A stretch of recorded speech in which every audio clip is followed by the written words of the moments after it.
going to use a 14mm wrench and also a thin wrench that's 14 as well.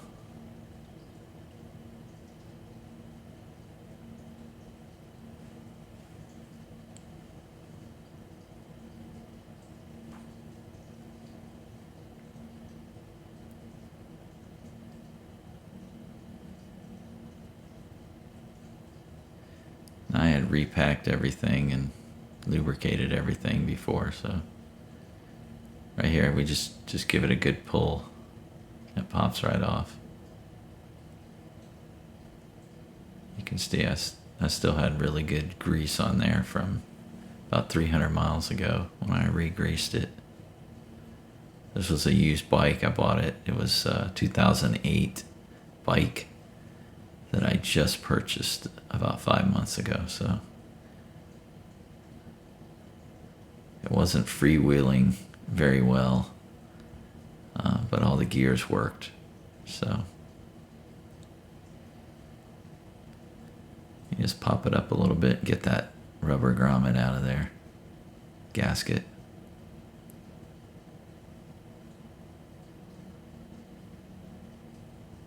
Now when you pop this up and you take it off, you do not want to rotate the gears or anything,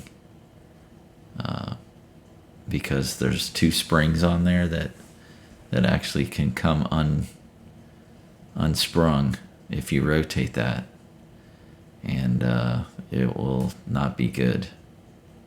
So then you'll have to respring it, and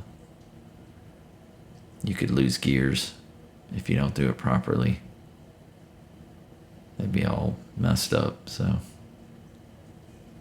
what we're going to do is go ahead and put some of the things that we just took off back on, to take up space so we can put the nut back on so that it will not accidentally spring back up.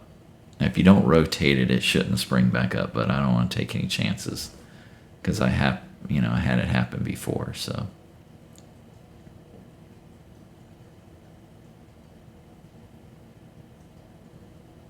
I wasn't too concerned about wiping every little bit of that new bearing grease that I'd put on 300 miles ago. So I did want to see what the automatic transmission fluid would do to that grease. So it's full synthetic. It was like $6.50 at Walmart, and it only took 1 quart. That little jar that I bought. The plastic jar would hold 2 cups or 2 quarts. I'm sorry. And so I keep spinning this thing. About every 2 minutes, I'd come out and spin it. Maybe 5-6 times.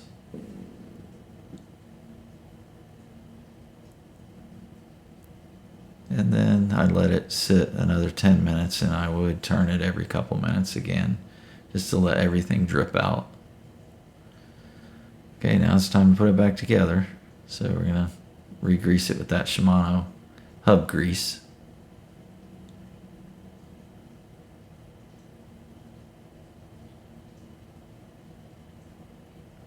And here I'm just taking off the pieces that I had put on just so the spring wouldn't unload on us.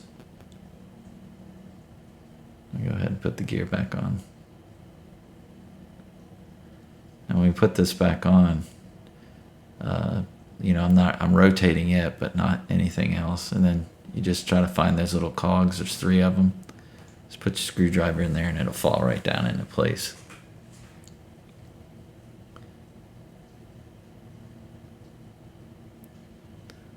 And make sure that the little dust grommet gasket is nice and smooth when you get it on there.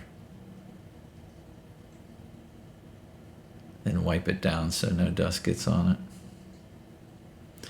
Then there's a little spring on there, and then the next part has a recess under the bottom and on the top where there's another spring.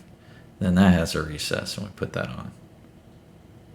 Just line the yellow dots up And once you do that, the top one, you just rotate it and it locks on. It tells you on there. And then, don't go crazy tightening that thing down. Just tighten that nut down just till it's snug.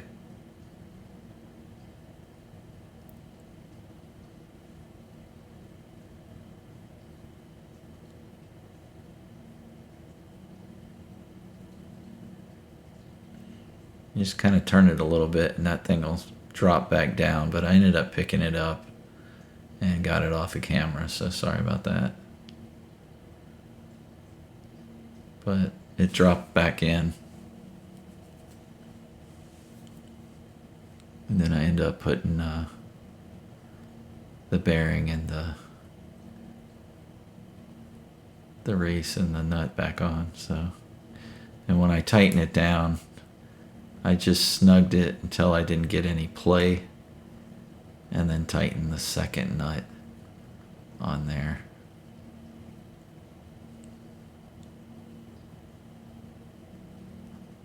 You have to do this like 3 or 4 times because you'll tighten that top nut down even though you're holding the other one, and it still ends up being too tight or too loose or whatever.